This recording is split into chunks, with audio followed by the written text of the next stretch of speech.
everyone, this is Godzilla Wolf 1, and I am back with another Nexomon Livestream. And, yeah, like I said, I've been saying, alternating between the different ones, so we'll be doing this week. But anyway, let us continue. And I have to message this out first, though.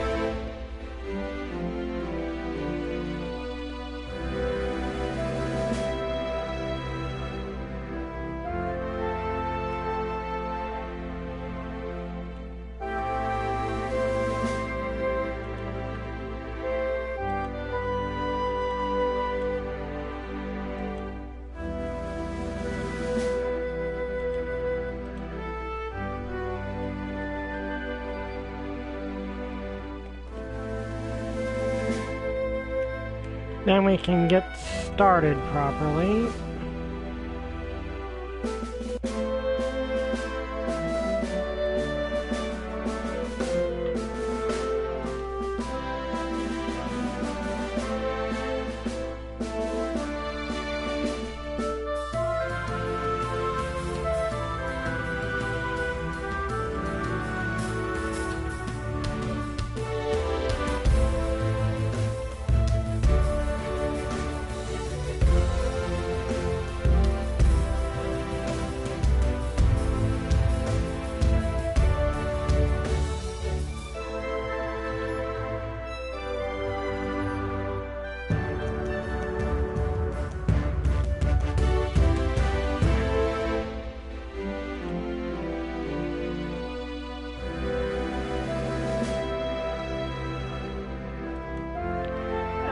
Okay, so while we wait for people to,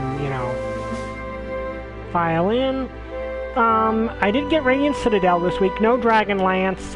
There was a person had to miss, so we couldn't do it.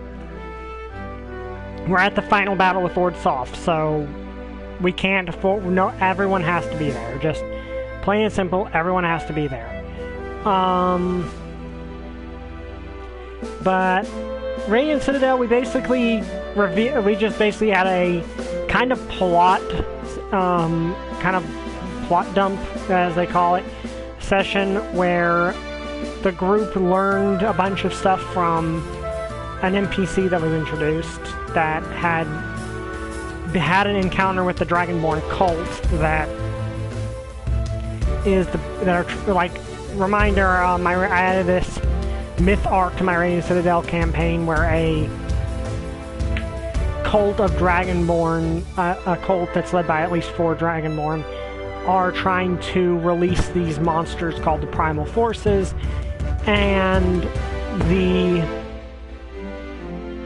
thing with them is that they're each different. Like, they each have their different motivations.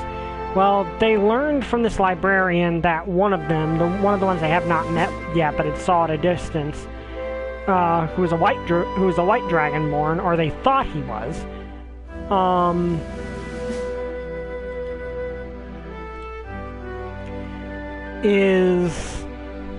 they learned more about him, and that he'd been in the Citadel before, which was a understandably unsettling reveal, because that means their home base is not necessarily safe from the cultists.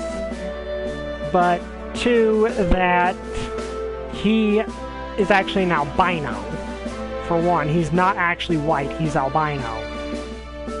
That sounds weird when I say it out loud. He's not a white Dragonborn, he's an albino Dragonborn of a metallic color. So they don't really know what kind of Dragonborn he actually is, except he's metallic. Which really doesn't narrow it down. Like, that does not narrow it down very much, because the metallic Dragonborn are as varied as the chromatic. But it does mean that they know there's at least one chromatic, one metallic, and one gem Dragonborn among them. But the thing with this guy is, which they don't know his name yet, but they just call him the Pale Dragon. That's what the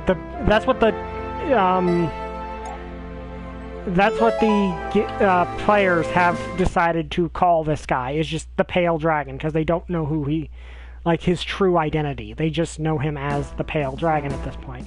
And if I remember right, I was level grinding at the moment, so, and my starter just evolved. Yay! I can't remember, did I want to go to 18 or just stay at 17? I think it was 18 I wanted to get to, so... But...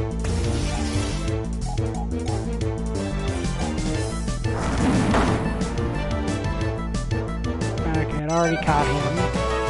There we go, 18. Absorb an opponent's elemental power. That could be very useful, but I don't really feel it fits how I like to play that guy, so... Let's start with the ones that are closest to level 18. So, the thing that has them terrified about this particular character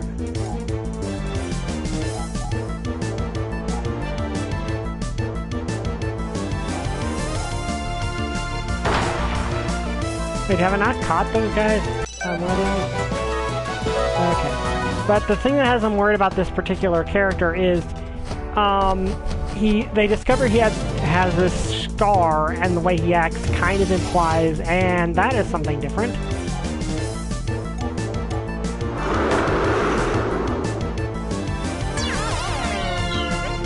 I don't know what this thing is. And of course I actually knock it out. But they don't know who this Dragonborn actually is. They just know...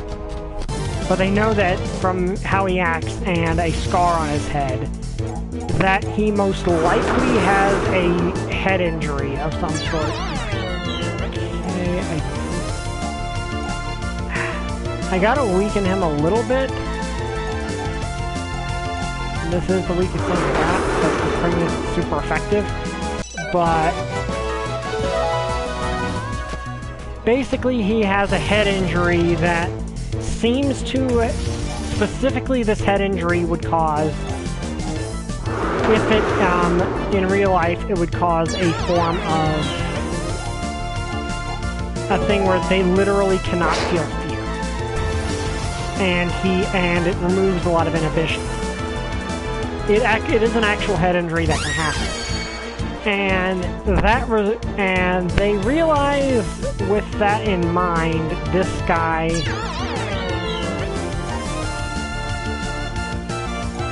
could be potentially really, really bad and really dangerous because he basically has no restraint and no fear. And that alone made them terrified. But there's also the fact he's, of course... They've had fights with two of the cultists. Ardiat, who's the fire cultist, and then... The other one they fought is Ardelius, who's the Earth cultist. And both of them have given them tough fights. Like, they've had rough fights with both of them. Which, you know, entirely intentional. They're meant to be rough fights. They were meant to be cut above what they've been fighting up until that point. Because they're the big bads. These are the BBGs, you know. Or Big Bad Evil Guy, for those that don't know D&D lingo. These are the main villains, the main threat of the campaign. So, even though they are... One detail with that is that they're fighting what amounts to watered-down versions of these things, of these guys, because they're using something called a simulacrum. Or simulacrum, however you pronounce that, which is basically a watered-down clone. Though theirs are a variant on it, where because they seem to be able to control it. Like, they seem to be able to project themselves into the simulacrum and know what the simulacrum is thinking. Which is not normally how that works.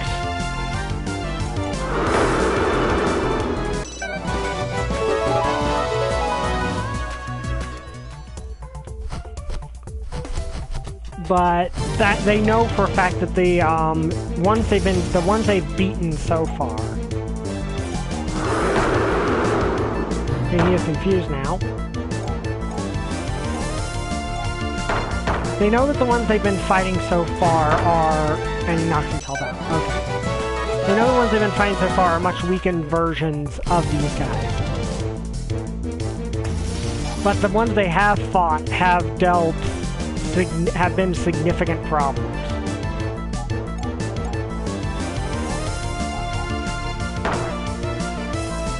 So this is one that is one that is significantly worse. Because he has no restraint holding him back.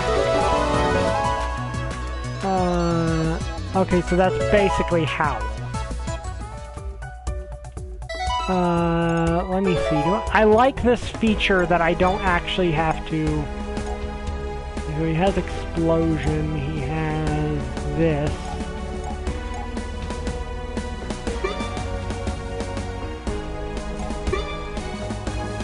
Yeah, kick is just generally a better attack from what I can tell. Let's actually go to sleep. This actually looks like it'd be a better attack. But essentially we're in this situation where they know this guy's going to be a problem. They know this guy's going to be a gigantic problem.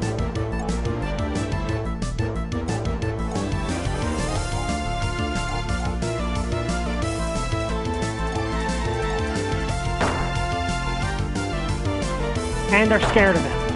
Like, and the thing is, their characters in universe are afraid of him. And that's the thing I'm proud of, is they've role-played their characters being afraid of this character before they've even met him. And that's good because, unlike the other two probably actually should not try to confuse them, actually.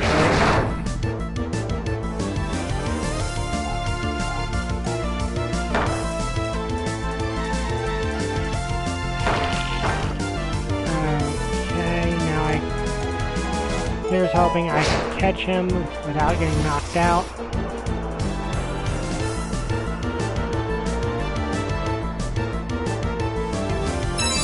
Yeah.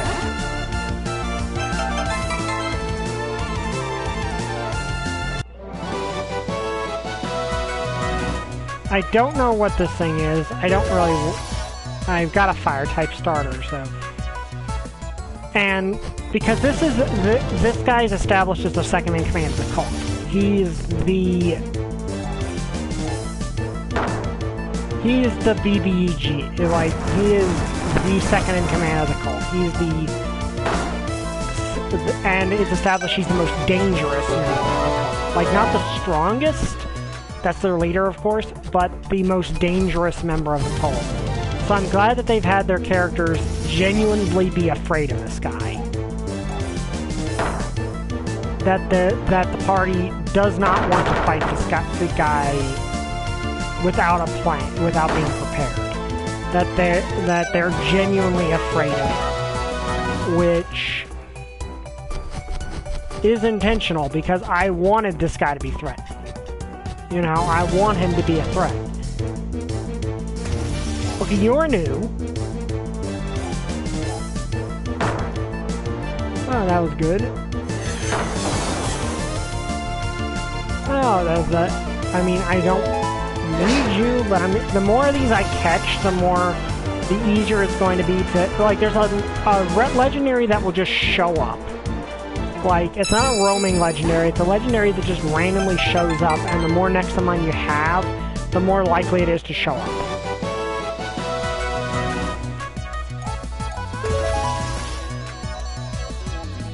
But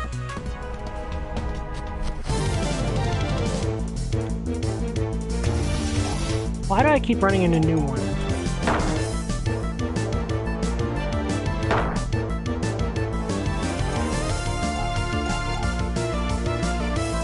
Okay, this should do half damage and confusion, and of course he knocks himself out. I mean, it does make a good guy level up, so that's good, I guess. Hi, Riley. So I'm glad that this went well, and I'm in a position where... Also, this is a really bad place to train this thing. I don't know where else to train it. Might need a switch train. Maybe. If I can put it to sleep, that would definitely be helpful.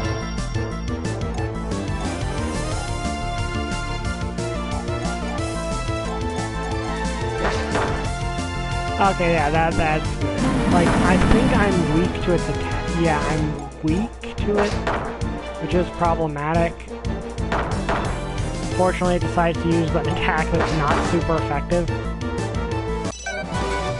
And she leveled up. I'm saying she, even though... Tornado. Okay, that's good. But...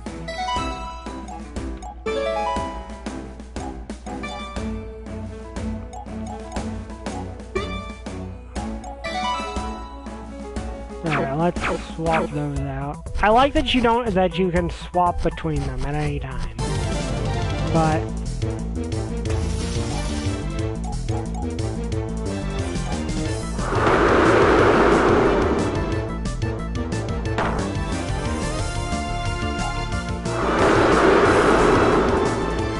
And, of course, this means when they actually meet the guy, I'm gonna have to make him live up to the hype.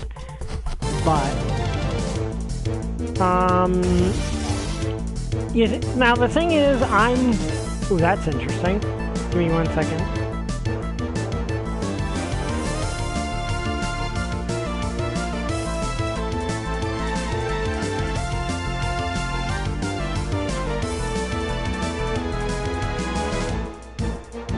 You see, when it comes to my DM style, I'm something D&D shorts, which, if you've not watched them, go watch them, because they're actually really fun. Their YouTube channel. If you've not seen them, I would... Whoa, okay, that was not good. Okay, let's go with you, because you probably resist that, I hope.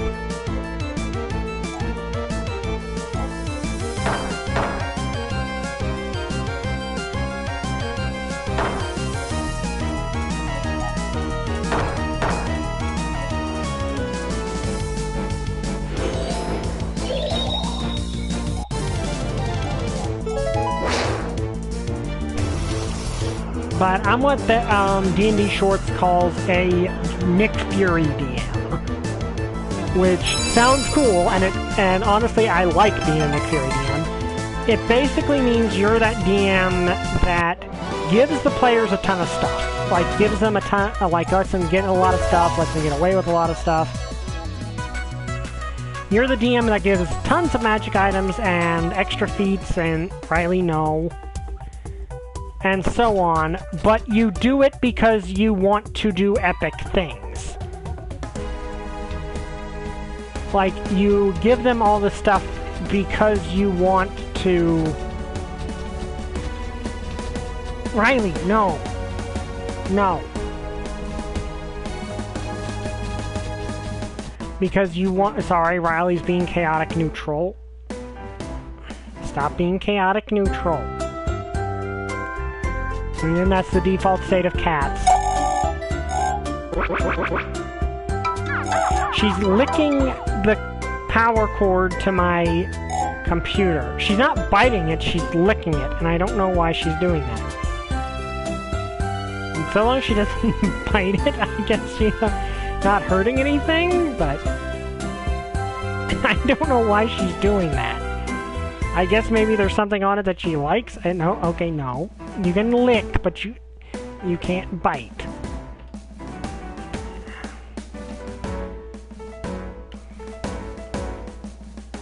There. Okay. But basically, when you're the Nick Fury DM, you want your players, you give your players a lot of stuff, but you do it so you can throw bigger challenges. Basically, you want them to be awesome and powerful so you can throw Avengers-level threats at them. That's what that kind of DM is all about. I should be able to beat you, hopefully. Ow. I don't think I'm... I don't know.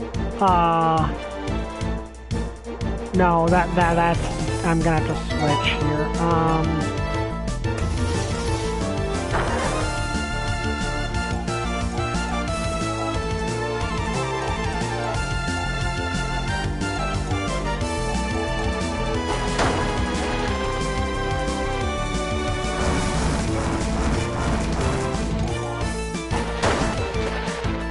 Riley, no. No. Okay, good. She leveled up. They both leveled up. That's nice. But you basically want to give your players a lot of power so that they'll basically be... so you can throw bigger threats at them. That's what that ultimately means, is you want them to face Avenger-level threats, essentially. Also, this thing hits like a truck.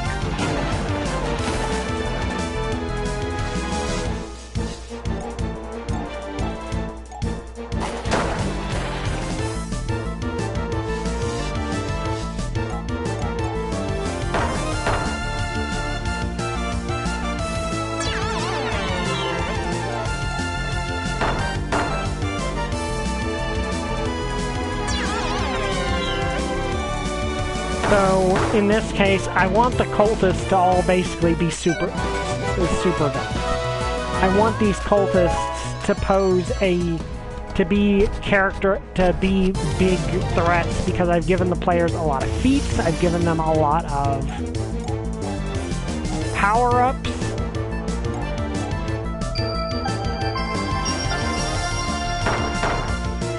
Okay, yeah, I'm gonna need something a bit more... So, the Dragonborn cult is meant to be that. Especially the Pale Dragon, as they've called it. The Pale Dragon is meant to be significant.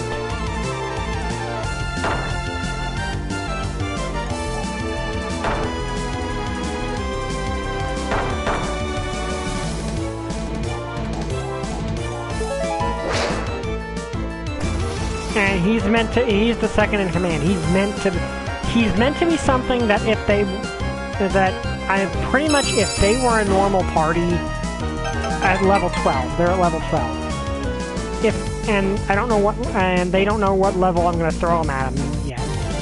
If they were to fight him as a normal level 12 party, they probably couldn't beat him. Well, they probably could. If they're a smart level 12 party without the stuff I gave them, they could probably win. But the fact that they have all the stuff I've given them, like, they've got a ton of magic items. I think most of them have all their attunement slots filled. I gave them Vestiges of Divergence, which, yeah, there's Critical Role content on D&D Beyond, including the Vestiges of Divergence. For those that don't know what the Vestiges of Divergence are, they're these divine artifacts that are meant to be given to legendary heroes, and I've given them to them. Though, granted, the first stage of each of the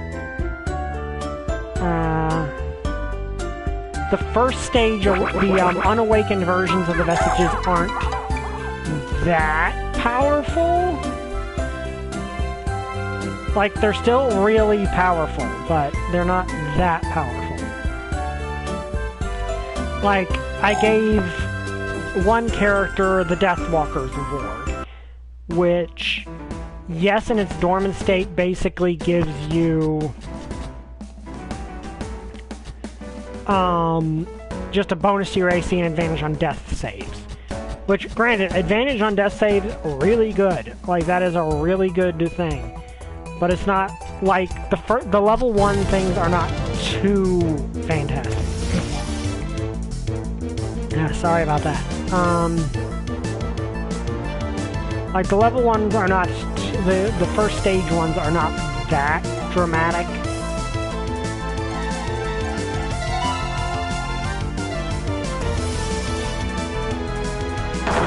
This is just not a very good place for me to be fighting these guys to begin with.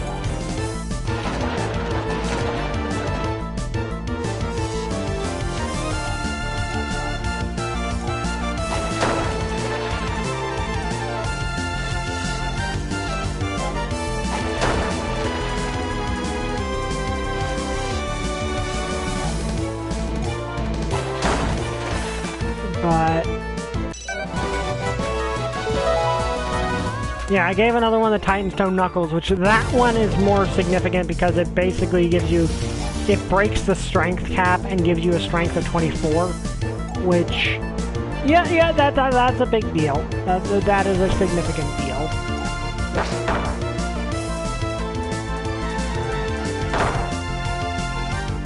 Yeah, you see, this is not a good place to train out a good chunk of my team. I admit this, but...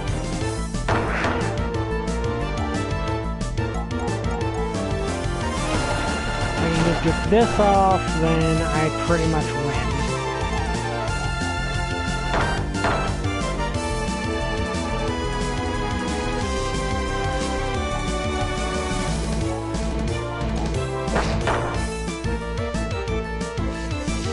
But, yeah, and that's the Barbarian. The Barbarian is the one I gave the Titan Stone Knuckles to. Basically, they're powerful divine artifacts. The Wizard probably has the strongest one at the moment, which is a grimoire that has infinite pages and comes with a lot of spells and stuff like that. Okay, wait. Who leveled up? Okay, I think they both leveled up. Yeah, they both leveled up. And Neon Flux. Constant flow of electric power through an opponent's body. I don't know what that does. Is that like a damage over time move? If so, that could be really useful.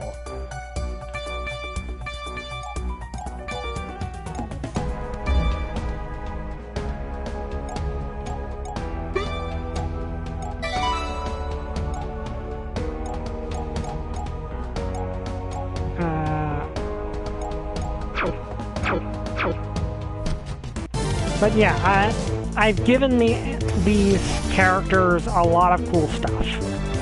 Like that's the best way to go about it, is that I've given them plenty of cool stuff. Because I want them to have a good time. You know, maybe I'll be able... Okay, I poisoned him. That's good.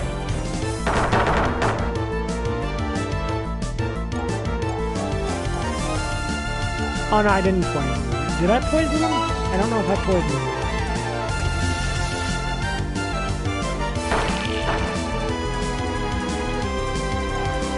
Okay, let's see what this does. Maybe it just hits hard and doesn't have a secondary effect. If so, it's still an upgrade over my other one.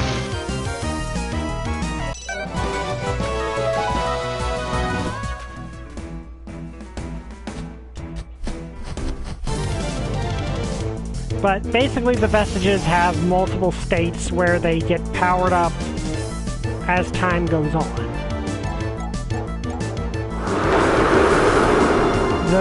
Where they have, like, I think 3 or 4, they have a dormant, an awakened, and an exalted state.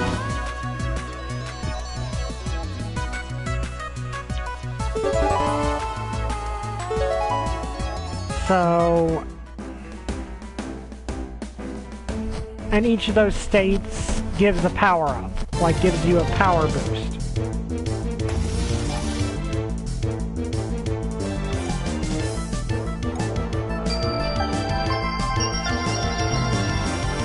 Okay, that gives me a free switch. That's good.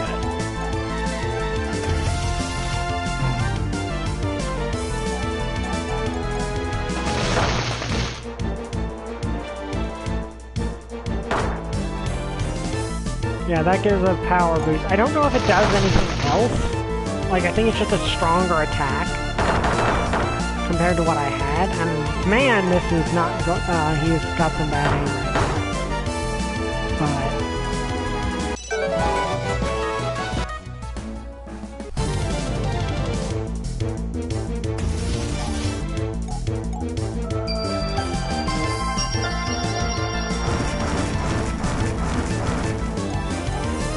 let's see if I can put him to sleep. If I can put him to sleep, that works well for me because it gets a free exchange.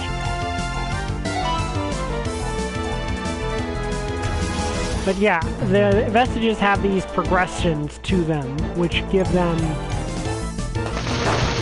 a good, more versatility. Don't know what to attack that makes you more powerful of time. Now I, the DM, get to decide when that power boost happens. Like, it's not like there's an XP bar on them, and then they eventually do it.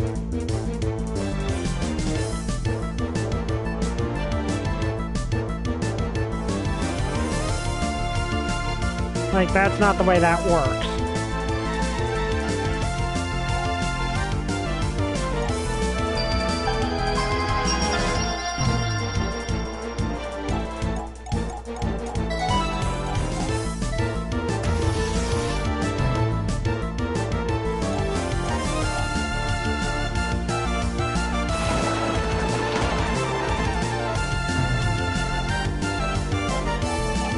Like, I decide when, so I can at least choose to do it in... Well, that sucks.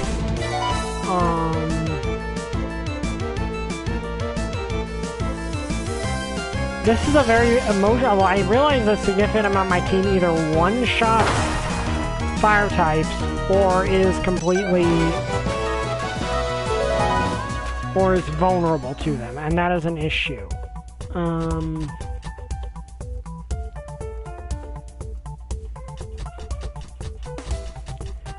But yeah, the level 1 versions of the Vestiges are not that dramatic. But when they power up, they'll get much stronger, and I do plan for them to probably... The first encounter with the... Like, this isn't really a spoiler for players, and none of my players are probably watching this anyway, but still. None of the...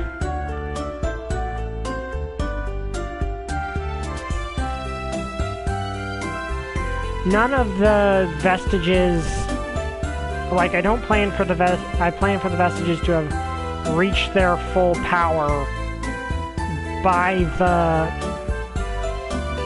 the time they run into the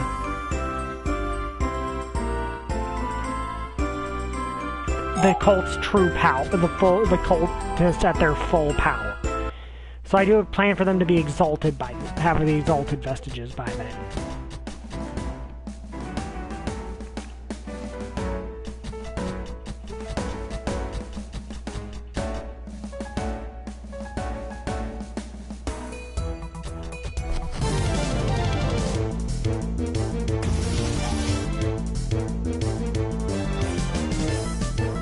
But that's because the Vestiges, I'm planning for the cultists to be kind of a problem. Like, kind of a significant problem for the party to deal with.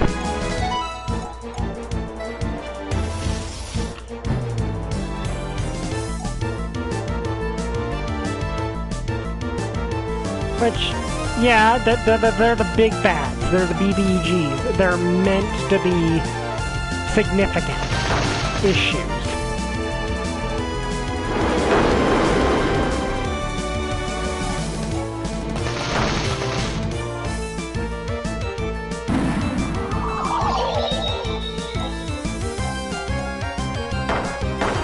There we go.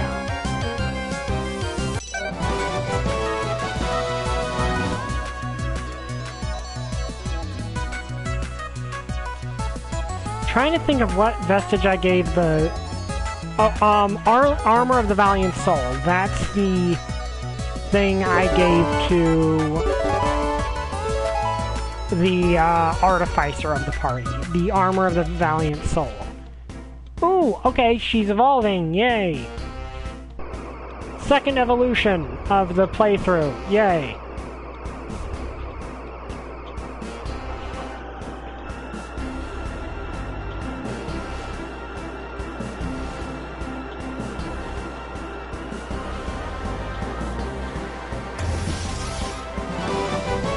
Okay, that is pretty. That is genuinely pretty. Wee Bride. Silk Maid, Wee Bride. Okay. I get it. That...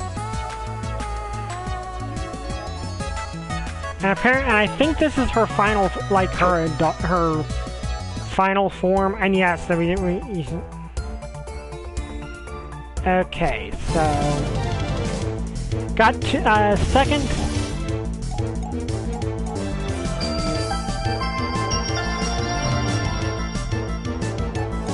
a second evolved form, which is great.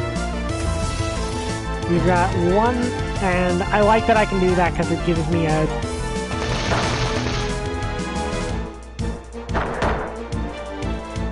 It gives me a free chance to switch in, which is always great.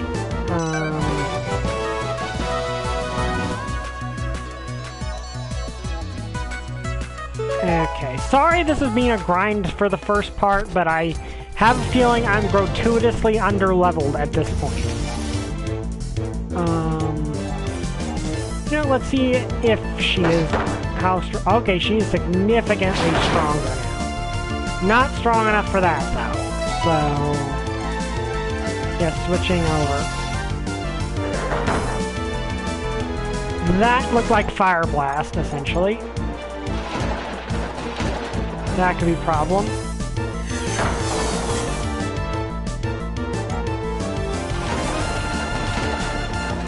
Okay, there we go.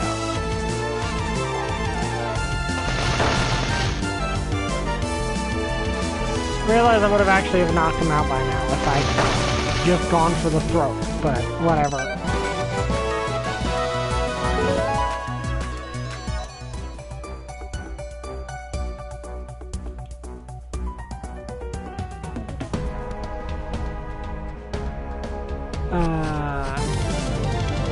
I have a feeling I'm significantly underleveled for the situation I'm presently in.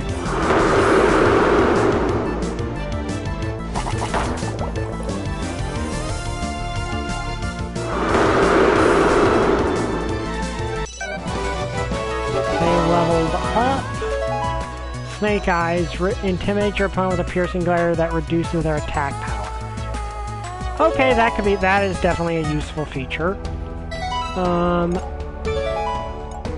Am I the only one who kind of underestimates how good, and also Poison Sting kind of sucks? So we're going to switch those two out.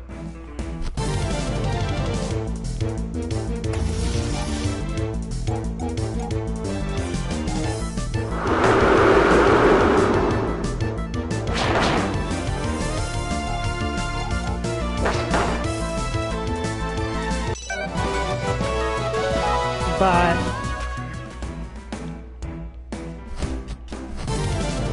so we got a fully evolved Windmon now, that's great.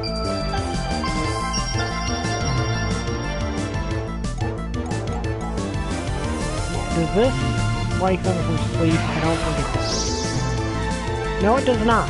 Okay, that's good.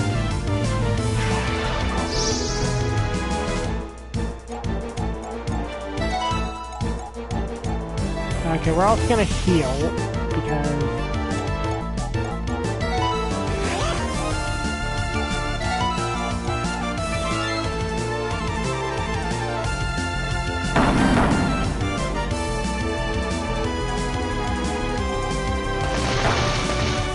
yeah.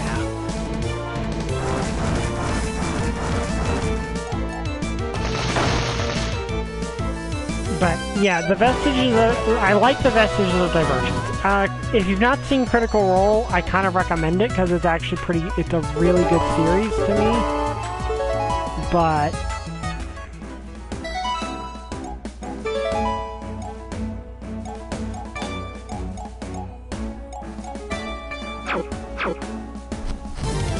yeah, this is why also the reason I swap between these two, because between this and Jedi Fallen Order, because this is a very grindy game by nature.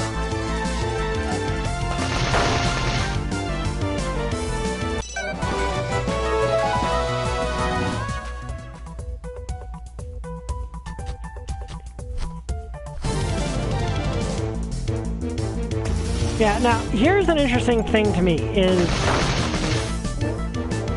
you kind of have to read your table, but it kind of depends on your table what you can expect from their reaction to failure.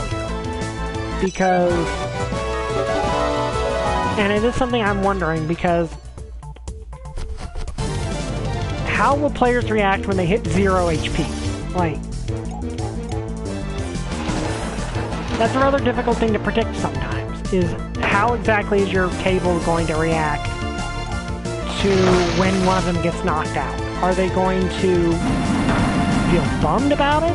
Are they going to, I mean, are they going to be mad about it? Or most players, I think, are fine with it. Like, most players, they don't, obviously they're not happy they got knocked out, but they're not going to throw a temper tantrum over it.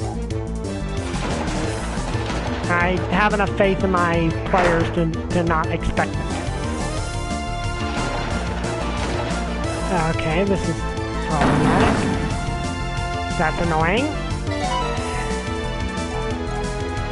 Okay, I'm switching him in so I can switch him out.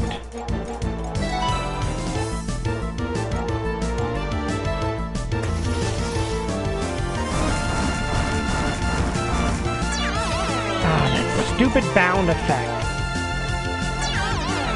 I hate the bound effect. The bound effect sucks.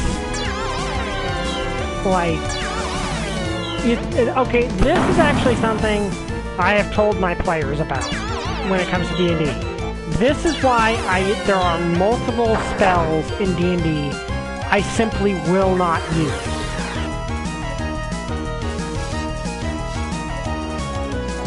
And this is one reason why.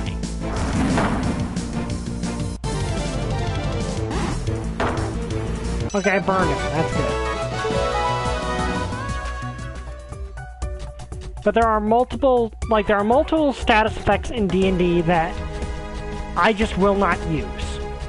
Because I feel, like, here's the thing, there are certain things the players can do to enemies and it'd be fine, but if the enemies do it to the players are not going to have fun. And at the core of D&D to me is having fun. Like, if a character gets taken out, I think that's fine. Like, if they get... And with the cultists, I am flat out playing these characters as dangerous threats who will try to kill the party.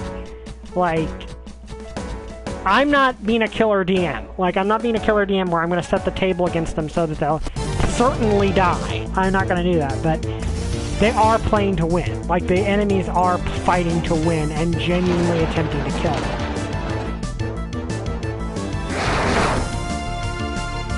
But the thing with that is, the enemies are attempting to kill them, and they might, and maybe they'll succeed. Maybe they'll knock them out. Maybe they'll, maybe they'll at least put someone at 0. Okay, there we go. 18. Problem is, now we gotta do this dandelion creature, which that's gonna be annoying.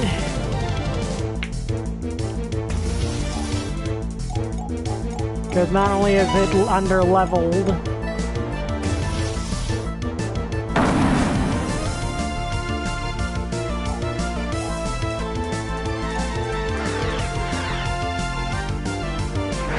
I seriously don't know. I seriously wish that Skuntank had Intimidate as a secret ability, because that would actually make a ton of sense.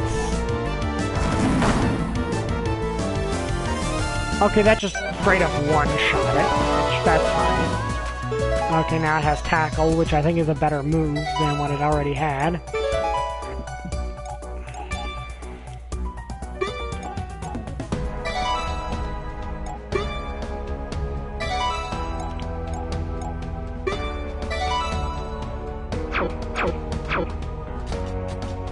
But I'm not gonna try. I'm not a killer DM, but I think that, okay, that's actually cool.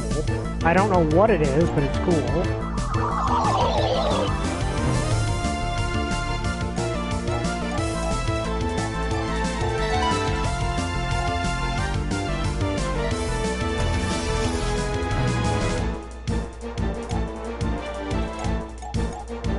You know what, let's try next to trap while sleeping.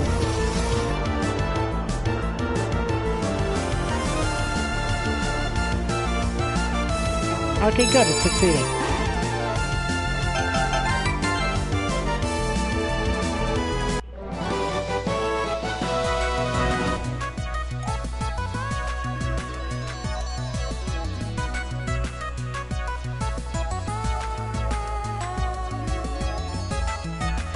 Fumius. Okay. But I do feel that if your party wants no stakes, you know, let's say your party wants no real stakes, you know, they don't want to risk death. To me, that's perfectly fine, but that expectation should be conveyed to the DM early on. Like, that should be something the party has told the DM about, that they don't want, that they want it to be a low-stakes game. And I think that's perfectly fair. I think that if that's what your table wants, there to be, like, a smaller...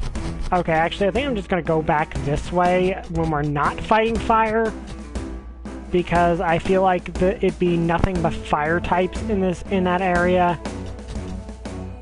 Okay, let's fight you. Anybody, can you do me a favor? Your tamer, I've been catching rare Nexomon all day. Help me check how strong they are. But...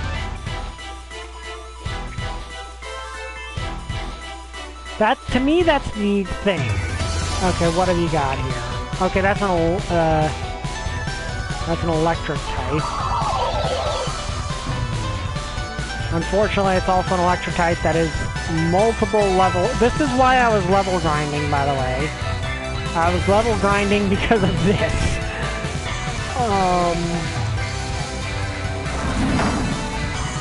And now they're burned, which I don't know if that has a secondary effect in this game or not.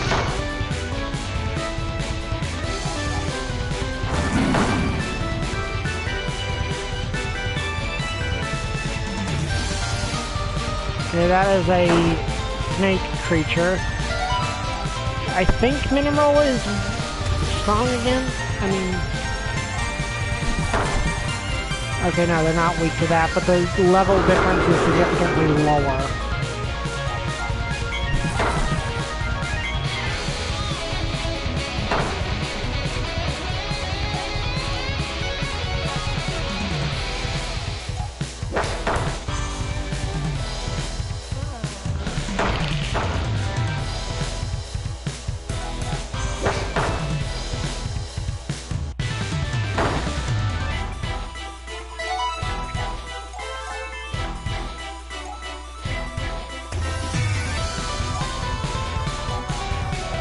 Let's see if I can put it to sleep and then use I think I've got Revive.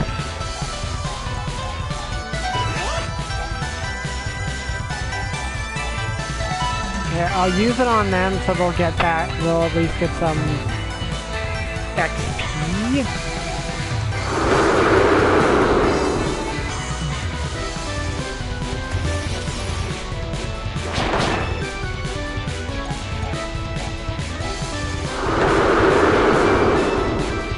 Ah, crap, I forgot about that. This person's actually pretty strong.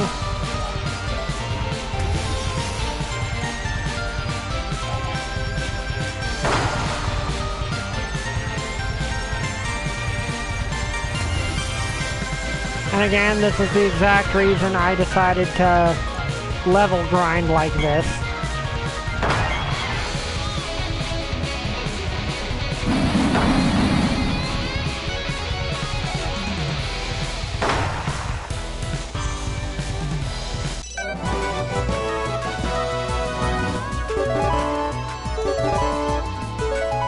Okay.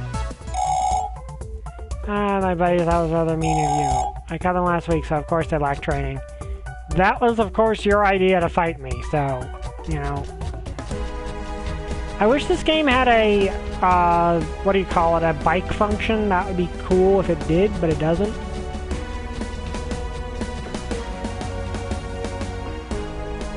But yeah, sorry for this just being a mostly grinding session so far. I just needed to... I need to get, as you just saw with that fight, my Nexomon are not properly leveled for the situation we're presently in. But, yeah, like, it depends on the DM, and it depends on the table, because some tables and some players do not like that. But there are several things I will not give enemies, because I feel that they're fine if players do them, but they're not fine if the DM does them to the players. And that sounds weird, but I think that there's certain things that the players have fun using versus certain things that honestly is unfair to do to them.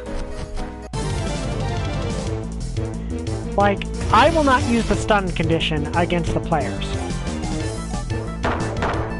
Okay, this is doable, I think. Oh, okay, they're confused. That's good.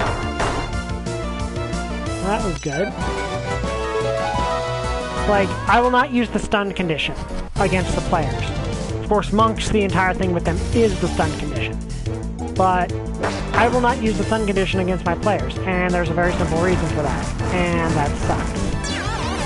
This is the exact reason I do... Okay, so... Switch out there? That's kind of the exact reason I don't want to use stunned against my players, because... Basically, here's the thing with the stun condition. Technically, paralyzed is supposed to be worse. Paralyzed is supposed to be the worst condition, but it's not. For one simple reason. Paralyzed cannot be cured...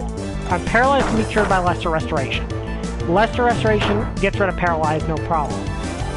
Stunned can only be undone by Power Word Heal, which is a 9th level spell. That's the only counter to stunned other than hoping you get lucky with your saving throws.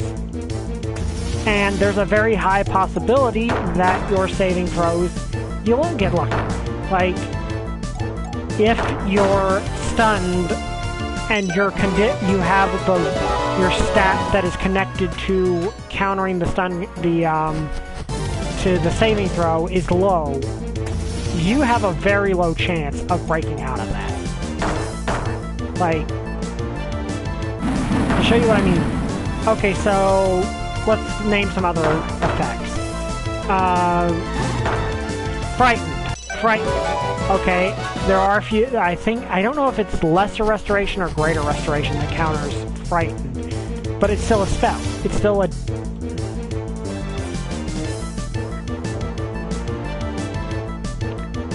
It's still a leveled spell. I can't remember, let me see. Okay, so it's greater restoration, but the thing is, the most common time you're going to deal with the frightened condition is, say, against dragons. The problem is, stunned appears significantly earlier.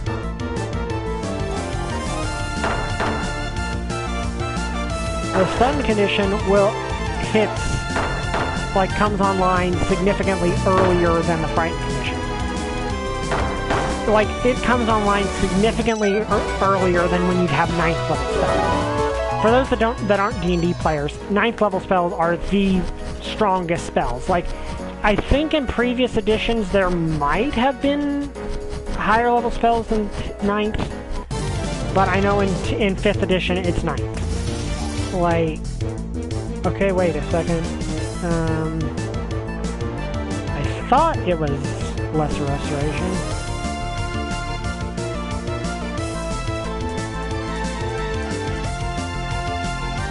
Apparently it's not greater restoration.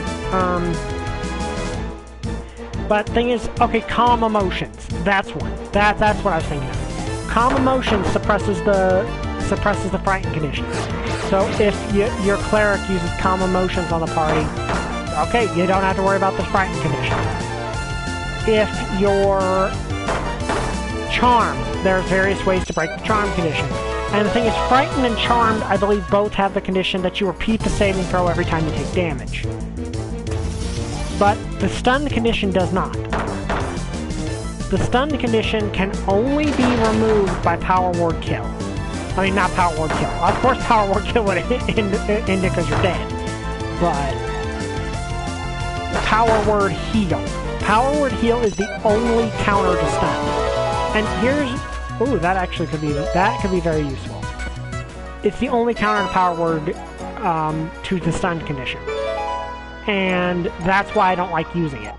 Like, that's why I don't like using the stun condition. Because that's your only counter. And the thing is, Dispel Magic can remove it if it's caused by a spell. Like, Dispel Magic can remove the stun condition if it's caused by a spell. but only if it's caused by a spell. Otherwise, you're done. Like, otherwise, there's nothing you can do. And to me, that's stupid. To me, that is... That's the... And the thing is, most of the stuff that causes the stun condition are not spells. And I did not mean to do that. Dang it. Oh well.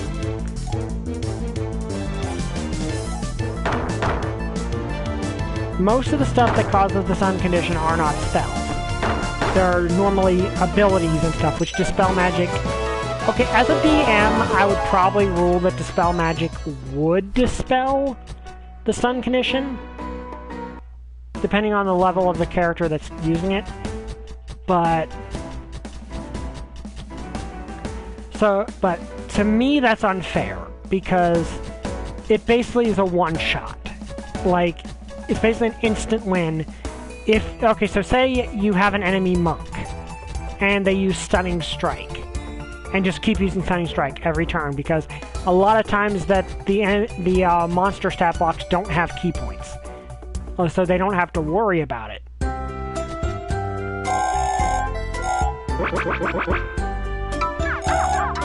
So...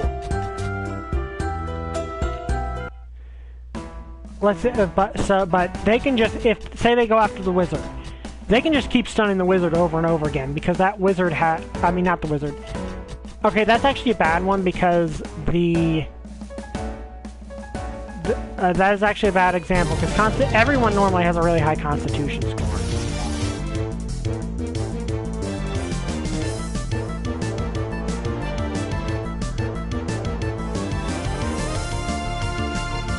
Okay, I know there's at least... Okay, so I know that there's at least a... I'm trying to think off the top of my head. I know there's one that at least causes a Wisdom save.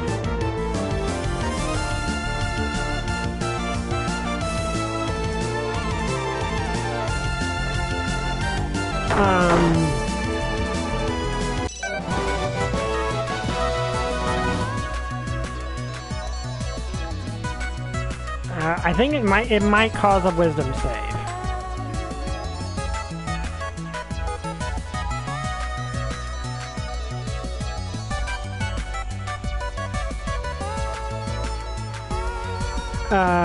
I know there's I think there's at least one. I believe there's a. I think I think the Harpy.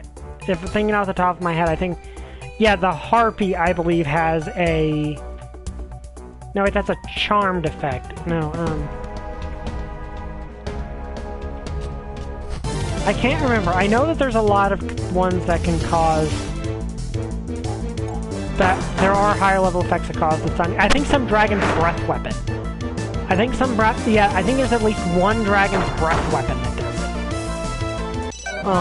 it. That's not a magical effect, so Dispel Magic will not remove it. Okay, there. Now, everyone is at level 18 or above. We can continue the story now. Sorry about that. I apologize. That took a long time. Like, I believe that took over an hour. Okay, now we can actually interact with the town properly. That dumb volcano has been off the charts. Like, most people are getting the heck out of here. Our overseer won't let a bit of lava ruin tonight's performance. I'll stay with her. Okay, are these buildings? Okay, yeah, they are buildings, but... Senior Iris performing tonight. This is what Ignite Shia lives for. If you're sold out, better luck next time. Scrub like you doing Anicia. No place for weaklings. Get lost in. I'm not a weakling. I've beat overseers before. Well, and Overseer. The other one threw it on purpose. Always keep in mind the element of your enemy Nexomon. And should have different elements in their team. Yeah, I have a bunch of different elements, but it turns out that I'm not the best against fire types. Well, okay, it's not that I'm bad against fire types, it's just I was trying to raise the ones. Since the Nexolor rose to power, all sorts of natural disasters have been taking place. There's endless eruptions, floods, hurricanes all over the world. Do you think there's a connection? It's not like he can control the elements, right? Well, he has minions that can control the elements, seemingly, so that would actually make sense. The question is why he would do that. He has become uninhabitable since the current Nexomon Lord came to power. It's not a coincidence, is it? But yeah, I will not use the stun condition because it's unfair. So what instead I've taken to doing is if an enemy causes the stunned condition, I replace it with the dazed condition, which they say a former overseer lives in the southern jungle. Don't go unprepared while he attacks you. The dazed condition's from the Unearthed Arcana. Okay, Initia is not the place for me. It's way worse than Palmea. What was I thinking? Provide supplies for my Nexomon in case a fight breaks out during Era's concert. How often does that happen that you feel the need to do that? Oh, my friend. Okay. No, I don't want to do that. Okay, I've got plenty. Let's buy another 10.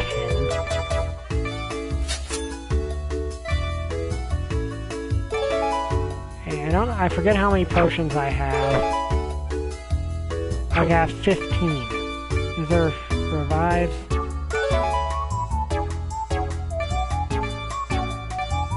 Let's buy 5 of those. Because you never know.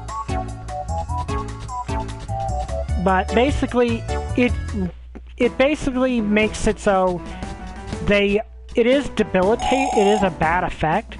The legendary Nexomon appear in grass as well. Apparently, you need to build up some kind of radar for them. Don't know how though. But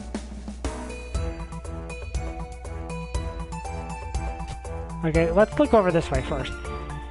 But basically, it means that you can either take an action, a bonus action, or an action or a bonus action, or move. You can't take reactions. So you can only basically take one action per turn, or you can move, but that'll take it. Oh wait, what was it? That guy's been staring at me for half an hour. It's very creepy, you know. I hope he goes away before Overseer Ira's performance tonight. Over there, he's one of the Overseer Era's guitarists. We only have the courage to ask him for his autograph.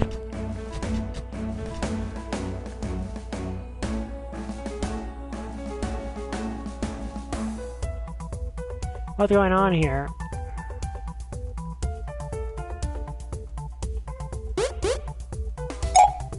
Hey, back in line. What's everyone waiting for? Riley, no. No. Are you kidding me? This is the line for tonight's concert. Era's gonna rock this place up. See your Era? She's a rock star? How did you not know? Get out of here. Tickets are sold out anyway. Okay then. So Overseer is playing on a concert. What should we do if we can't get tickets? Riley, stop that. Everything. So we could look for another way in. Let's check this place out. Also, I should probably save.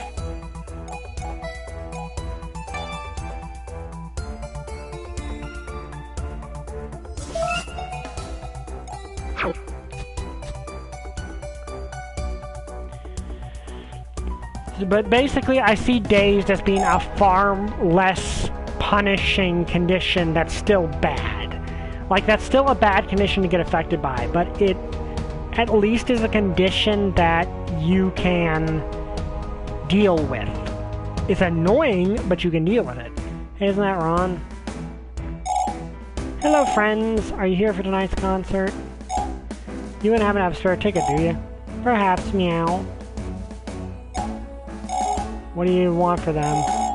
Will you insist I do have a favor to ask? You see, one of my employees has gone missing along with a very valuable package. You mind searching it for him, would you? What kind of package? Who knows, an honest client is paying handsomely to keep it for its safe and immediate delivery. When anything happens to this item, it's far too important, you see? Okay, fine. You give us a ticket if we find our item? I'm a man of my word, meow. Okay then. That's one weird dude. Best shot at meeting Ira.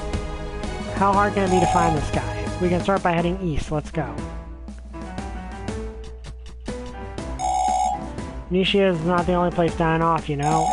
They say the Desert City of Solace has been unrecognizable since the Nexomon ordered a mass excavation there.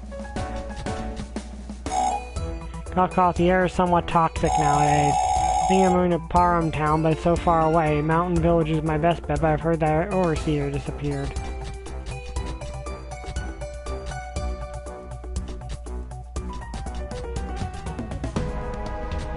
But yeah, so that's what I've been doing. That's how I've been handling things.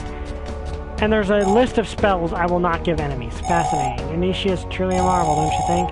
I come from Royale City, and it is nowhere near as interesting as this place, let me tell you.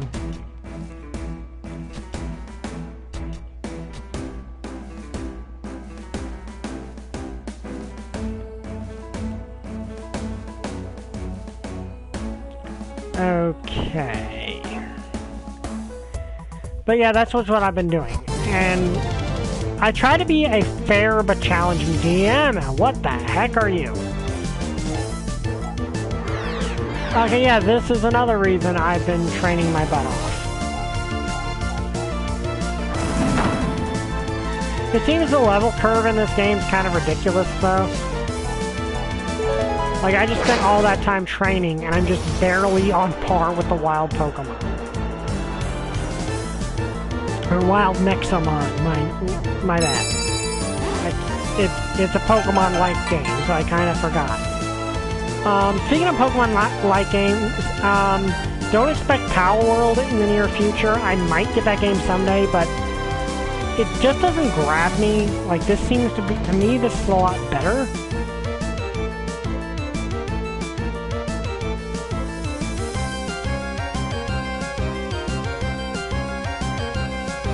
Like, to me, this game just has my attention more.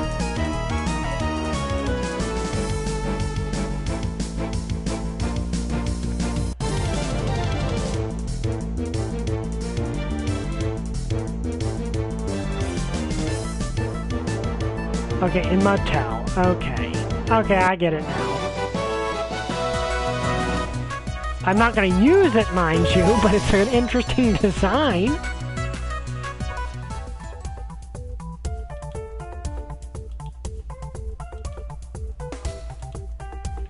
Okay, of course we're going to try to catch the Nexomon that are here because, again, they...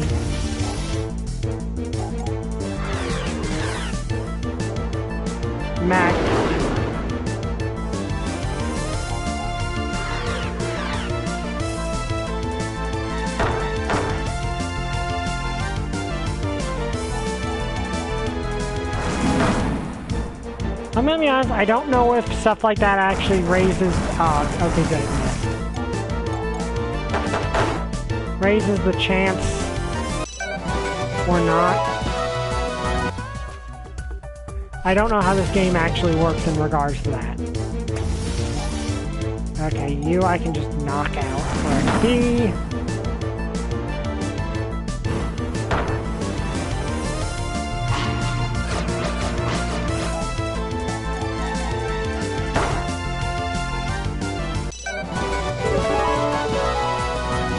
But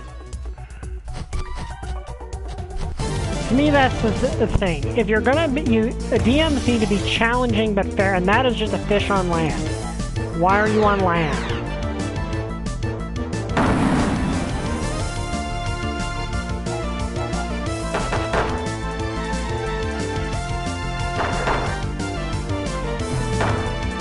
Well, fortunately, I don't. Ah, crud! I didn't mean to do that. Okay, that's not fair. Like, to me, that seeing how confusion worked is not fair. So I take damage at the end of my turn, but then I take damage again if I attack. So I take damage twice. Okay, that's not fair to me. Like, I should not have taken damage twice.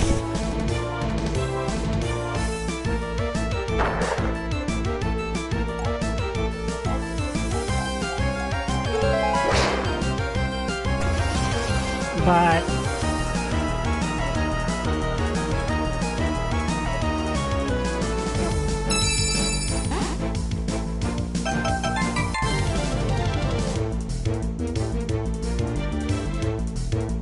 okay, there we go.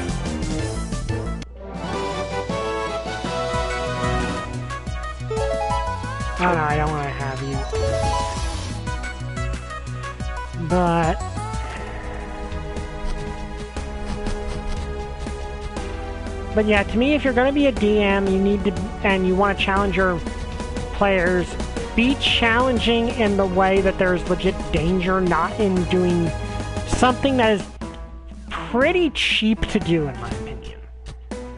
Now, yes, one could argue, oh, legendary resistances are cheap. No, they're not, because the thing is with legendary resistances is they're finite. Like, that's the thing to me. Yes, it sucks if your spell gets negated by legendary resistance and the boss does not get hit by it.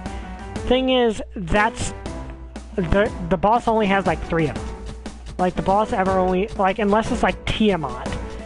If I remember, Tiamat has... Or Tiamat's avatar, I should say, because 5e did away with the possibility of creatures as powerful gods just getting killed by mere mortals.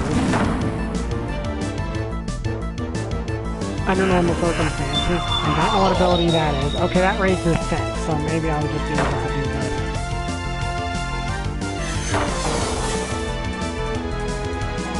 Okay, now let's try to intimidate. There we go. It's a fire cow. But...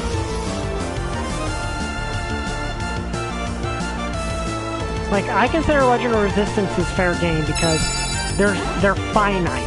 So yes, that it countered your spell with a legendary resistance. The thing is that legendary resistance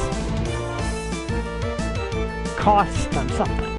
Like, they only have a number of them. I think Tiamat has 5.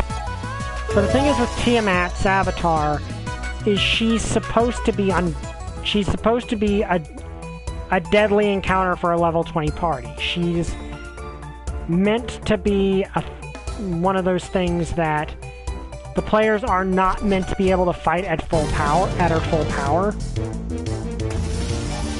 or they will die. Like, Tyranny of Dragons pretty much flat out says if you try to fight her at her full strength, you're going to lose. Like, the players cannot fight Tiamat at her full strength, so everything about building up to that fight is meant to be...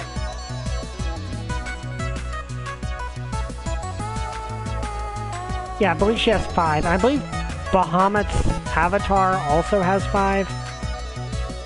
I don't know if the Tarask has 5. Like, the Tarask I think only has 3. But, you know, the thing is with Tiamat and Bahamut's aspects is they're literally gods. Like, Tiamat and Bahamut's avatars are gods, so they're supposed to be overpowered. Because they're not meant to be fought as normal enemies. They're meant to be fought... I'm just trying to catch everything here, because... Okay, here's something I did not catch the first time.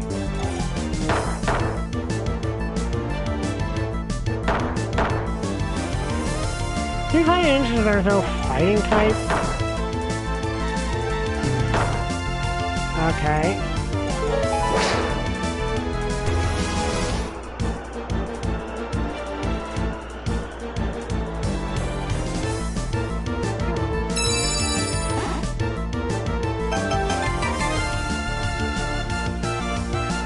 Okay,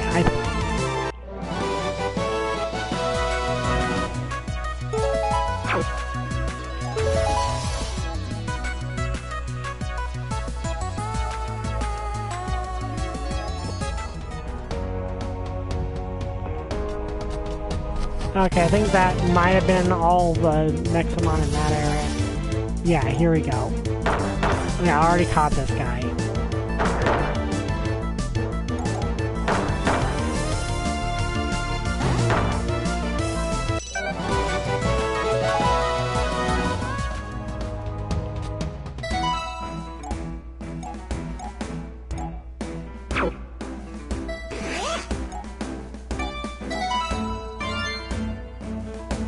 Keep forgetting I can just use these.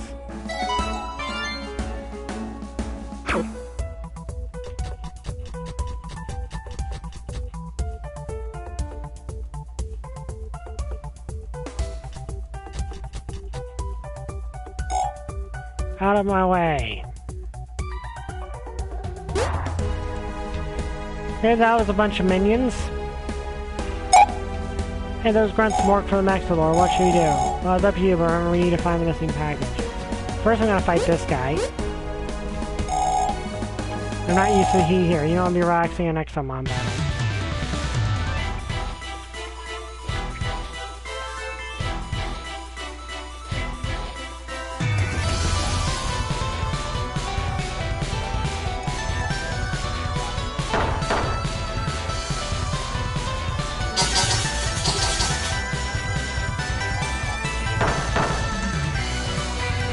You know, I've yet to really find a water type I actually like, but this guy does look cool.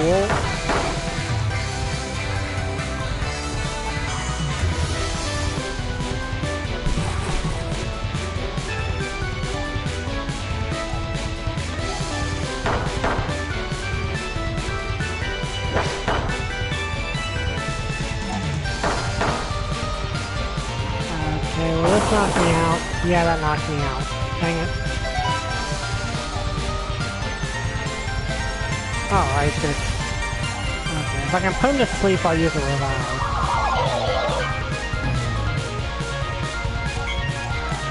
Because I want the guy to get the...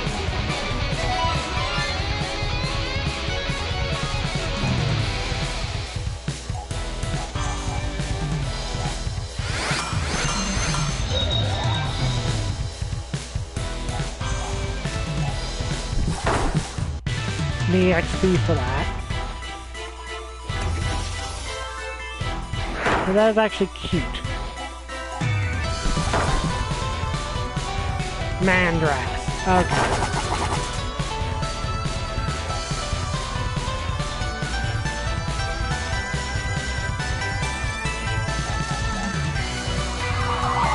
Dang it. It feels like things in this game do too much damage to me. Like, it feels like everything in this game just does a metric ton of damage no matter what. Wait, oh, it's a grass type. Okay, I did not realize that. It's a grass type. I mean, I can still just brute force beat it up, so, you know. Oh, I did not realize I can put the bound condition on.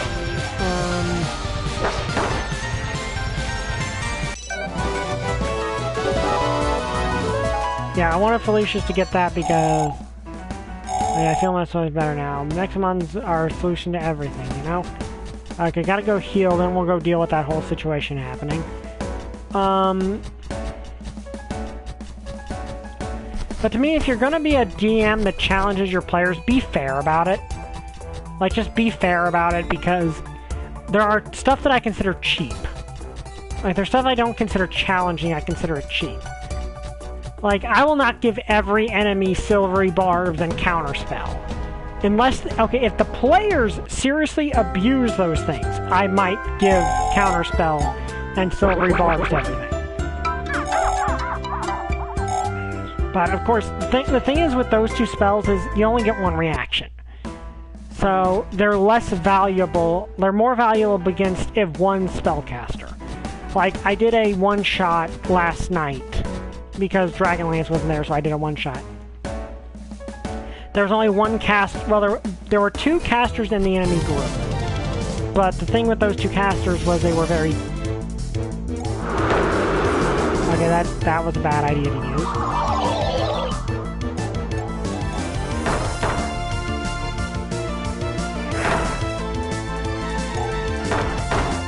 But there were two casters in the enemy group.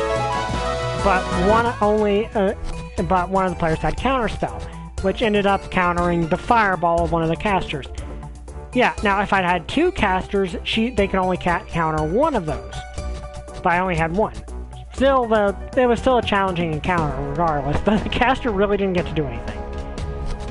Like, the caster didn't get to do anything. I got a performance soon, I can't handle the nerves.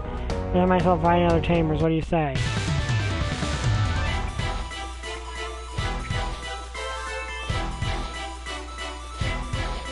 But, yeah, that's why... okay, that is an interesting Nexomon.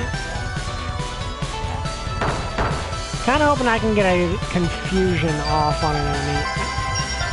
The reason I want to get confusion off is that could give me the chance to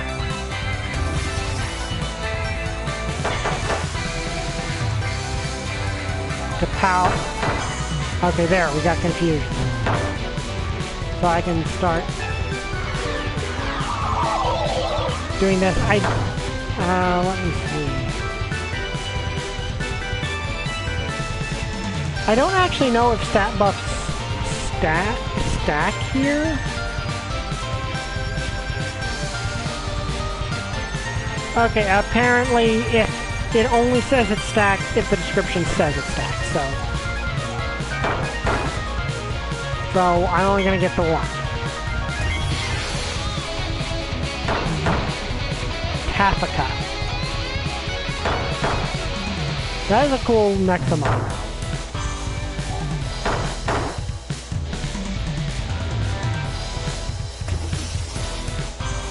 Jack off switch. Okay, I need to heal after that. Okay, I need to switch after that, actually. Believe you counter.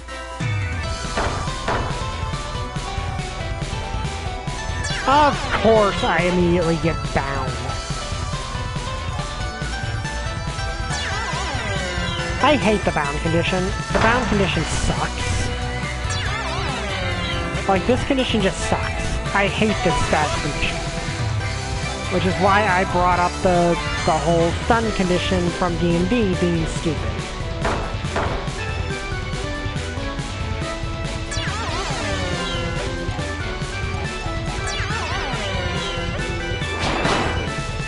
See, I lost entirely because of that stupid status condition.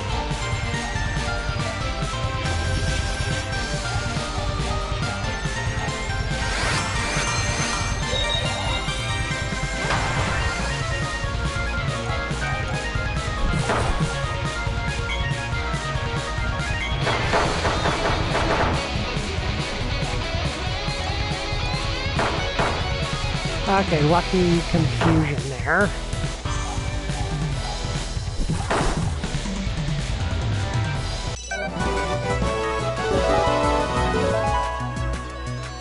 Okay, improves performance during battle and it increases attack accuracy.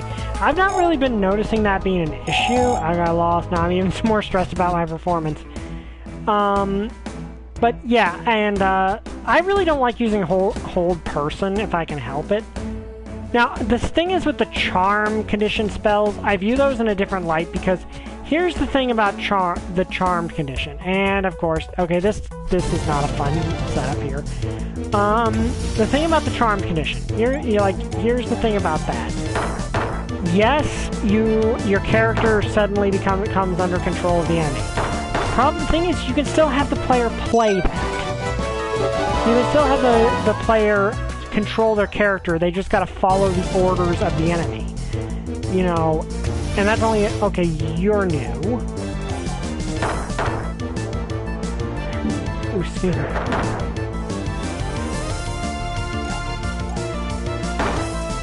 Of course I end up knocking it out for no real reason.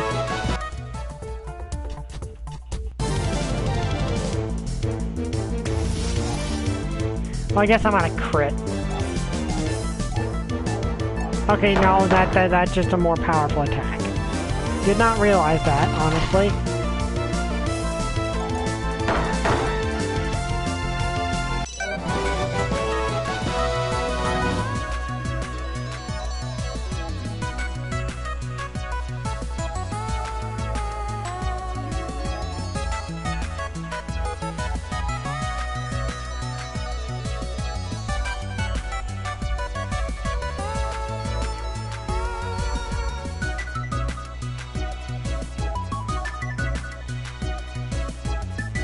Okay, well... Increased defense with a stray rock formation. That's actually a useful ability.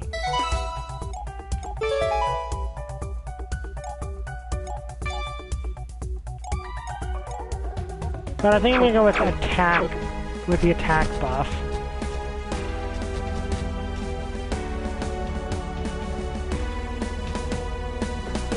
So let's go heal. But yeah, sorry for the tangent there, but it's just there's certain things I feel like the player needs to do.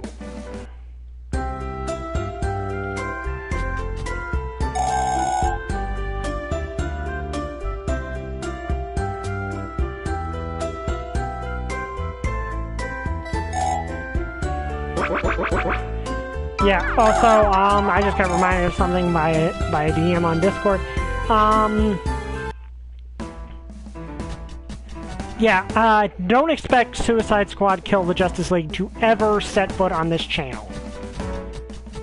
Like, there's multiple reasons. One, I don't like the concept to begin with, but two, the plot, from what we've heard of it, is garbage. Like, the plot does not, like, I am not interested in that plot whatsoever, and you're an interesting enemy. Do I have an ability to put you to sleep? No, I don't. I'm just gonna throw Nexo traps at you. Suicide Squad Kill the Justice League plot does not work for me at all, and I just don't, from what I've heard, from the leaks we've gotten, the plot does not seem good. Especially one that I won't spoil for people who might want to play it, but just say we've seen one of the leaks and no.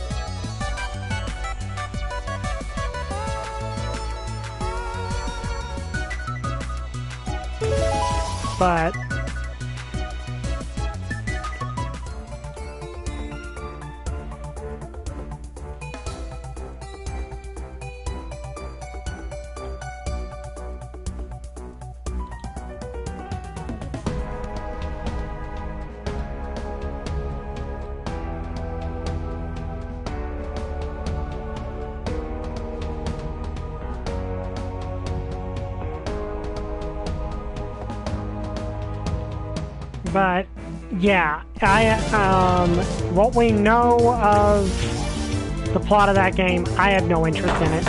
Like, I have no interest in that game. And on top of that, from what I've gotten, and I meant to switch him out for X-Punk here. I meant to swap. No, actually, I'll switch to you.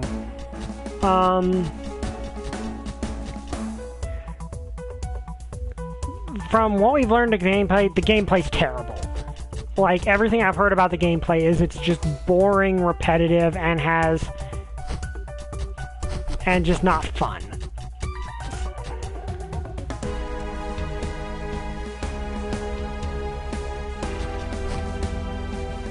So, and honestly, there's stuff in... Oh, that is a cool looking Nexomon. That's genuinely cool looking. I don't know what it's called, but it's genuinely cool. I'm gonna catch one, definitely.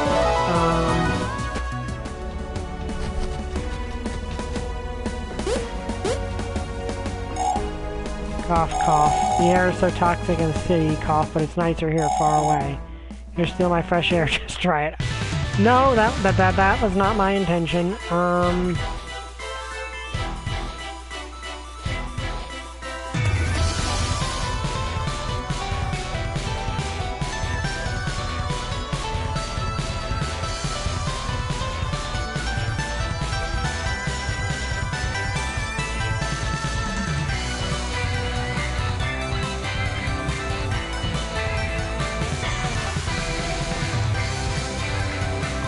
But, yeah, everything I've heard about Suicide Squad Kill the Justice League just makes me hate it more and more.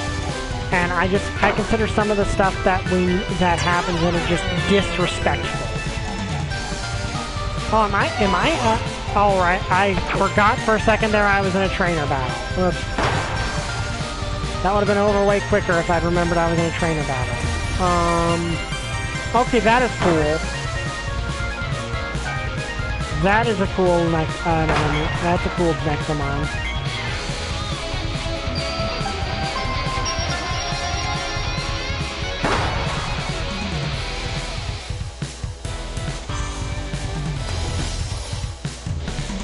Okay, gonna switch it. Oh, wait, no, I'm not weak to that.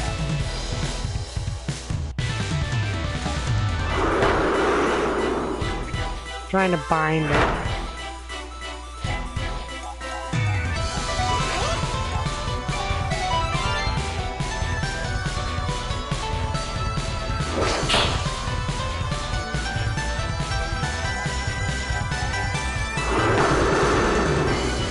But, yeah, it's just a matter of, no matter what they say, and, like, no matter,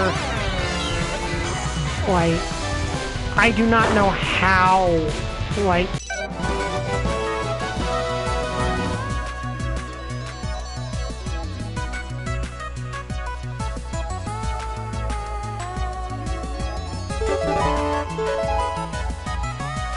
Ooh, okay, that could be interesting to use. Oh, you're really strong. If you want some fresh air, you should head to visit the jungle in the south. Let's... Oh yeah, I leveled up. I do enjoy the fact that leveling up...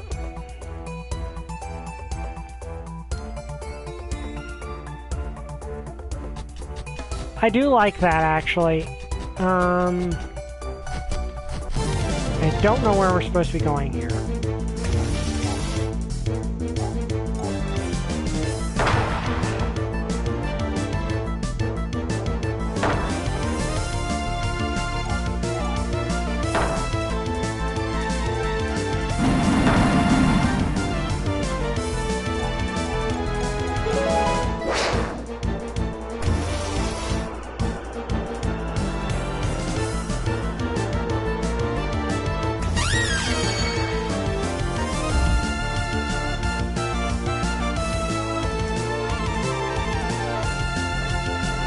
But, yeah, everything I've heard about Suicide Squad Kill the Justice League, I just cannot stand that game. Like, I genuinely...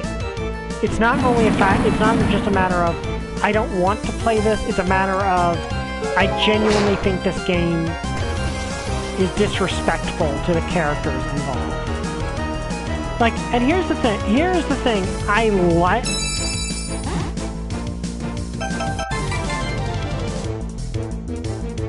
Like, I would like a Suicide Squad game. A Suicide Squad game, okay, that has its perks. You know, that has possibilities to that.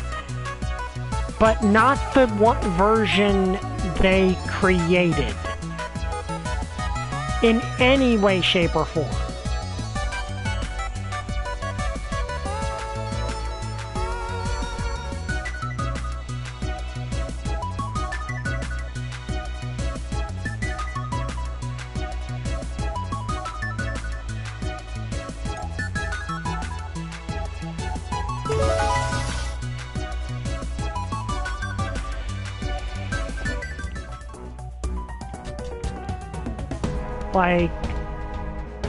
Like, I know there was a lot of complaints about the Gollum game and how a lot of people felt that was overblown. At least the Gollum game is relatively harmless. Like, at least it's relatively harmless compared to, like, and it doesn't seem to want to flat out insult the lore. Ooh, a pair of Nexoskates. What do those do? Oh, finally! Okay, finally.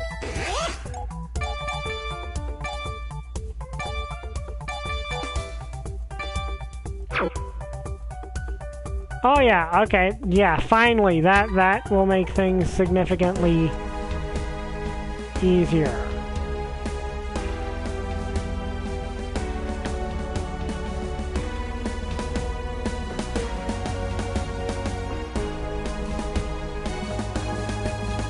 But, like, okay, so... Okay, that's cool.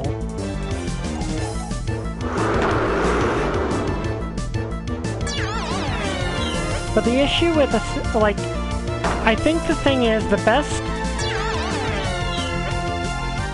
And I think the biggest problem is, supposedly that game takes place in the Arkham universe. Supposedly. We'll say... given what we know of, given everything we've heard about the game, it has absolutely nothing to do with the Arkham universe. At all. Like, it genuinely has nothing to do with the Arkham universe. You could there's borderline nothing that suggests that it's part of that universe.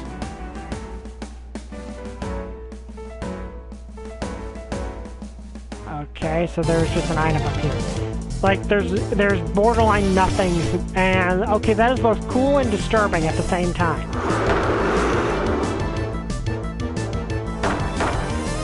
Wait, is that referencing the stick bug meme?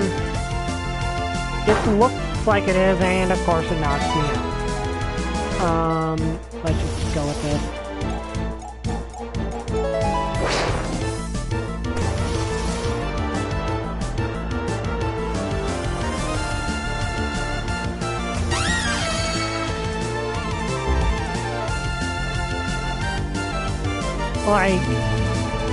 Like I said, there's a and I accidentally pressed the wrong button. Dang it. Okay, that's one issue I do have with the setup of this game is there really should be a, what do you call it?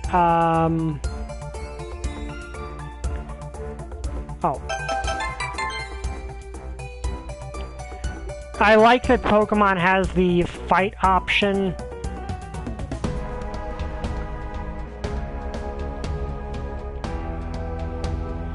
Like the options presented before you commit to a battle, like commit to attack. So stuff like that cannot happen. Okay, very clearly something else is going to happen here. Project Pick Sky log 155. Time is running out. As Omicron approaches, we've started rushing our preparations to the Pixelkai bunker. We must get this right. The fate of humanity rests on our shoulders. Okay, so basically the whole great off-screen war for the backstory. This is like a bunker created for that the off-screen battle with the Nexomon leader. Sakai log 373 to properly test the in Pix Kai, we have attempted to simulate human beings. I Pix Kai with as many virtual humans as we could. It was going well until... Oh, okay, this references the prequel. This references the prequel. Okay. 241. Freeze Mountain and Nexomon. We did our best to shape Pix Kai in the image of our own world. The more thing we must paint on this canvas. Okay, and I can't really get over to that one. So... apparently that's a reference to the original, to the technical first game in the series, which is kind of in that world that's mentioned there. Okay, I forget which direction I'm supposed to be going in, but yeah, that's my big problem with Suicide Squad Kill the Justice League, is it's just utterly disrespectful to me. Like, it's just... does a bunch of things that I don't like, and you could do a good game with those characters. Like, it is entirely possible to do a good game with the Suicide Squad, but you need to do it in a completely different way. You would need to do that in a way that is very different from what they did for it to work, and they just didn't do it. They just... I don't even, like, here's the thing, I don't know who that game is for. Like, I don't know who they wanted that game to be for. Because it's not going to please really anyone. Like, I don't see how it's going to... like, I don't really see who they were aiming to please with the game. Now, like, to me, you'd want to do something more light. Like, okay, so like the second Suicide Squad movie. The second live-action Suicide Squad. That style, that more tongue-in-cheek sort of style, that's what would work. Like, to me, that would work better. But that's not what they did, of course. Also, I'll be right back.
Okay, sorry about that. We still got about 10 minutes left or so, so we're still relatively good. I'm glad we got these shoes now.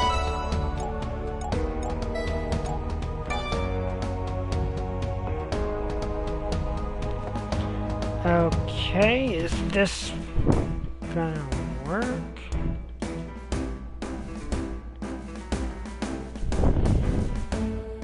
Okay, sorry about that. For some reason, my computer was not caught up with the actual stream.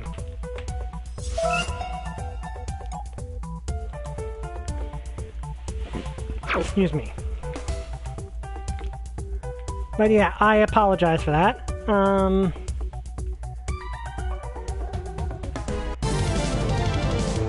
But anyway, back to more.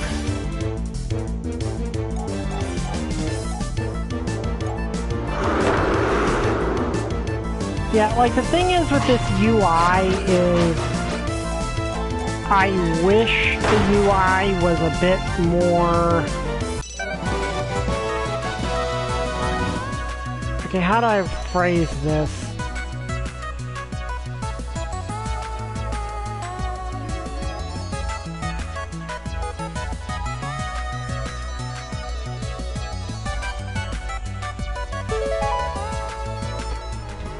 I wish it gave you the chance to... Okay, you are probably my better one to have out against all these fire types that I'm going to end up dealing with. And of course this flying type is really effective against. But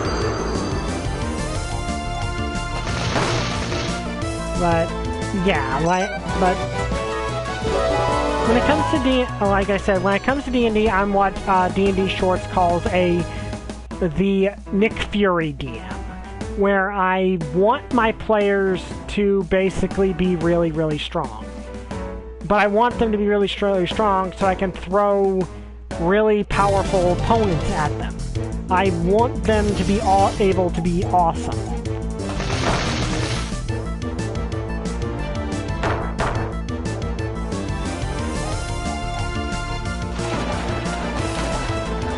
Like, I want the player to be able to, the players to be awesome, but be up against opponents that require that level of awesomeness. Oh, of course.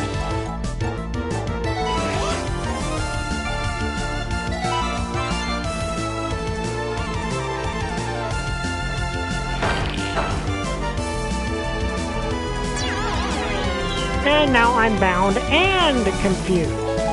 Fortunately, I can just throw Nexo traps at you now. But, I'm what they call a Nick Fury DM, where I'm going to give you a bunch of stuff. You're going to be awesome, but you're going to have to fight Avengers level threats. Like, once we get to tier 3, which is, I believe, levels 11 onward, I want to be able to start throwing Avengers level threats at the party. You know, I want to start being able to throw threats at the party that are genuinely powerful.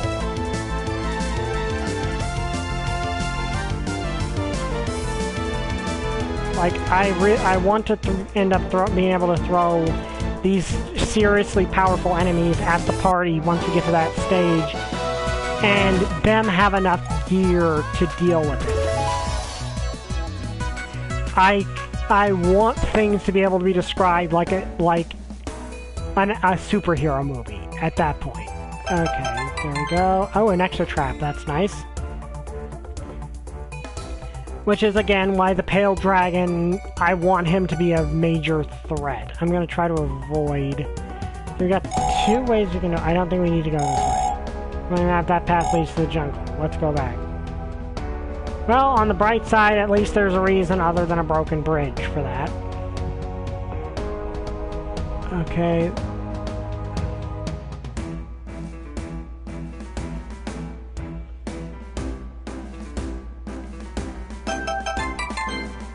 Okay, a revive. That's nice to have. I'm going to have to fight something to go this way, aren't I?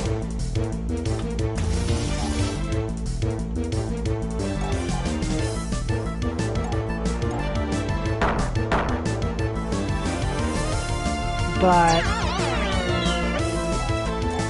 yeah, that's the kind of DM I am. I'm the kind of DM that, yes, I'm going to give you a lot of stuff, but expect to need it.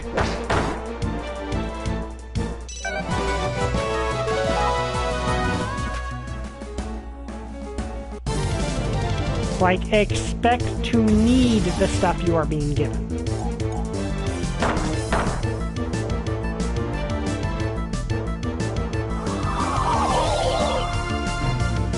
Ah, great.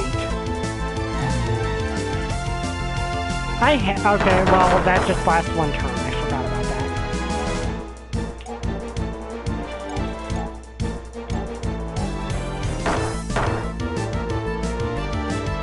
Okay. Of course.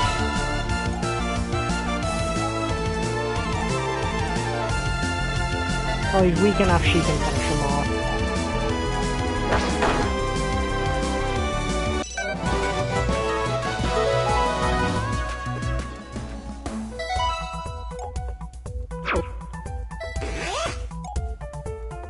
Okay, well, I've got multiple revives, so I'll bring him back that way instead of having to run all the way back there again.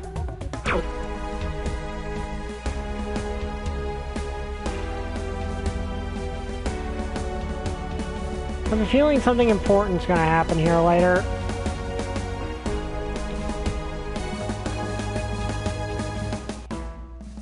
But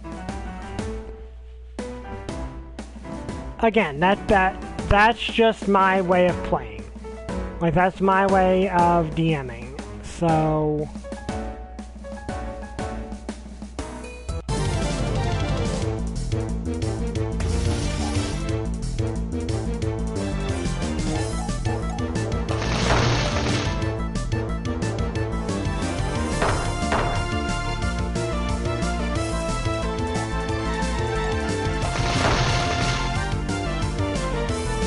and like I said, like last session, I had my players fighting, like the session before last, I had my players fighting a demon, a Molly Diaz as dragons. So that's the kind of stuff I like to do, but I like it to be still challenging. I like them to need the powers that they've got. But anyway, that's where we're going to end it. I hope you guys enjoyed this video. If you did, like, comment, subscribe. See you guys next time. Bye! I still don't have a catchphrase.